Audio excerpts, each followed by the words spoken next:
Hello বন্ধুরা, Priyanka's kitchen and ব্লগে তোমাদের স্বাগত জানাই। তো দেখো, কালী পুজোর ব্লগ আমি নিয়ে চলে এসেছি।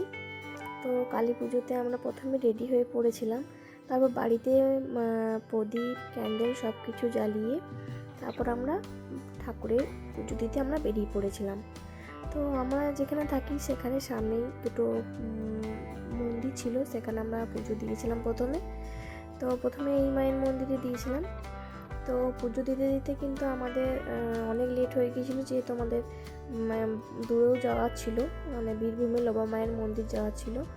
তো সামনের পুজোগুলো দিতে দিতে অনেক লেট হয়ে গিয়েছিলো। আর এই প্যান্ডেলটা আমাদের বাড়ির একটু দূরত্বেই করেছিল, মানে একদম সামনাসামনি বলতে পারো, পায়ে হেঁটে 2 মিনিট। তো এই প্যান্ডেলটা কিন্তু খুব সুন্দর করেছিল আর বেশ বড়ও করেছিল। আমাদের কেন্দার মধ্যে এটা খুব বড়ই প্যান্ডেল করেছিল। তো আমরা এখানে ভালো করে পুজো দিয়ে প্যান্ডেলে ঠাকুর দেখে চলে এসেছিলাম। আর থিমটা ছিল খুবই সুন্দর। তো আমরা এখানেও কিছুক্ষণ দাঁড়িয়েছিলাম, ফটো তুললাম, মায়ের দর্শন করলাম। মায়ের প্রতিমাটা খুব ভালো করেছিল। তারপর আমরা বেরিয়ে পড়েছিলাম লোবা মায়ের উদ্দেশ্যে, সবাই মিলে, আমাদের বাড়ির সকলে মিলে আমরা গিয়েছিলাম।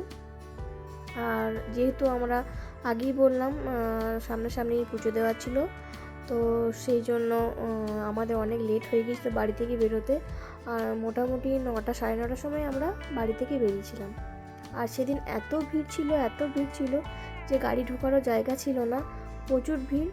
তো ওখান থেকে পায়ে হেঁটে তো যাওয়ার ব্যবস্থা ছিল, তো পায়ে হেঁটে যদি আসতাম অনেক লেট হয়ে যেত। সেই জন্য আমরা টোটো করে আমরা এই মায়ের মন্দিরে চলে এসেছিলাম, মানে লোবা মায়ের মন্দিরে।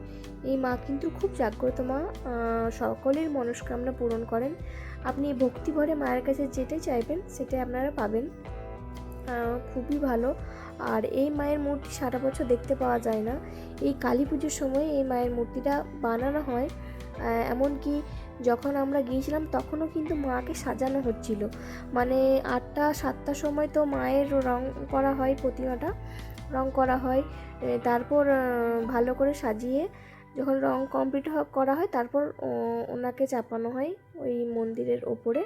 তারপর আমরা যখন গিয়েছিলাম তখন প্রায় বাজছিল প্রায় 11টা বা 11টা নয় 12টা বাজছিল, রাত 12টার সময়।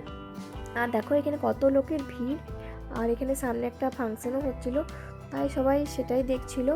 আর প্রচুর লোকের ভিড় ছিল, এরা সবাই সারা রাত জেগে পুজো দেবে, পুজো দেখবে। পাঠা বলিও হয় এখানে, যে যার মানত থাকে সে তার মানত পূরণ করে। আর দেখো এত ভিড় যে ঢুকতে দিচ্ছিল না, তাই আমরা সামনের দিক থেকে না ঢুকে, এটা হলো সাইডের রাস্তাটা, তো এই হয়ে ঢুকেছিলাম বলে খুব তাড়াতাড়ি আমাদেরকে ঢুকতে দিয়েছিল। আর সামনের গেটে প্রচুর ভিড় ছিল, তাই সামনের গেট হয়ে ঢুকতে পারিনি, আমরা সাইডের গেট হয়ে ঢুকেছিলাম। তো সাইডে গেট হয়ে ঢুকেছিলাম বলে আমাদের বেশিক্ষণ দাঁড়াতে দেয়নি, আমরা জাস্ট পুজো দিয়েছি মাকে আর সঙ্গে সঙ্গে বেরিয়ে গেছি। খুব একটা বেশিক্ষণ দাঁড়ায়নি, ওই 5 থেকে 10 মিনিটের মতো ছিলাম। তারপরে সেখানে মায়ের দর্শন করে খুব ভালো করে দর্শন করেছিলাম, যেহেতু ভেতরেও খুব ভিড় ছিল, ঠেলাঠেলিভাবে পুজো দিয়েছি, কিন্তু বেশ ভালো করেই পুজো দিয়েছি। তো ভালো করে দেওয়ার পর আমরা মাকে দর্শন করে আমরা সেখান থেকে বেরিয়ে পড়েছিলাম। আর মায়ের মূর্তিতে দেখো কত সুন্দর এখনও সাজানো হচ্ছে, চাঁদমালাগুলো মাকে ভালো করে সাজানো হচ্ছে পরিয়ে। তো প্রতিটা গয়না পরানো হচ্ছিল, বেশ ভালো লাগছিলো, মাকে দেখতে খুব সুন্দর লাগছিল। তো দেখো এই হচ্ছে আমাদের লোবা মায়ের মূর্তি।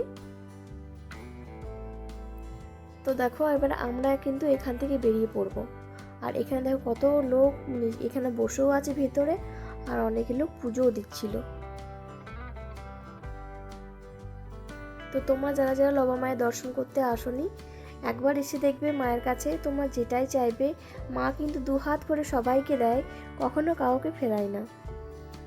তো দেখো এবারে আমরা তো বাইরে বেরিয়ে পড়েছি, বাইরে পড়িয়ে একটু সবাই মিলে আমরা ফটো তুলে নিলাম। আর তোমাদেরকে দেখো দেখিয়ে দিচ্ছি যে কত ভিড় হয়েছে, প্রচুর ভিড় হয়েছে। সামনে এখানে আমরা ক্যান্ডেল প্রদীপ জ্বালিয়ে তারপরে আমরা বাড়ি এসেছি। আর সেদিন যাওয়ার কথা ছিল বালিজুড়ি, যেহেতু আমাদের একটা মানসিক ছিল বালিজুড়ি মায়ের কাছে, মানে আমার ঠিক মানসিক ছিল না, অনুপ করেছিল আমার জন্য মানসিকটা 2 বছর আগে। তো এই যে এটা হলো সে মায়ের আসল বেদিটা, দেখো যেখানে সোনার টিপগুলো কি সুন্দরভাবে পরিয়ে দিয়েছেন। তো অনুপও সে একটা মানসিক করেছিল আমার জন্য। তো সেটা পূরণ হয়েছে বলে মানসিকটা শোধ করতে আমরা তার পরের দিন গিয়েছিলাম।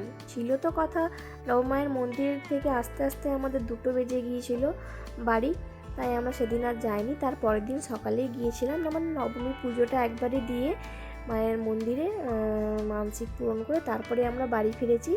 আর সবশেষে দেখো কিছু ফটোও আমরা তুলেছিলাম পুজোতে, সেই ফটোগুলো আমি তোমাদেরকে সব শেষে দিয়ে দিলাম। তো আজকের ব্লগ এখানে শেষ করছি। ভালো থাকবেন, সুস্থ থাকবেন।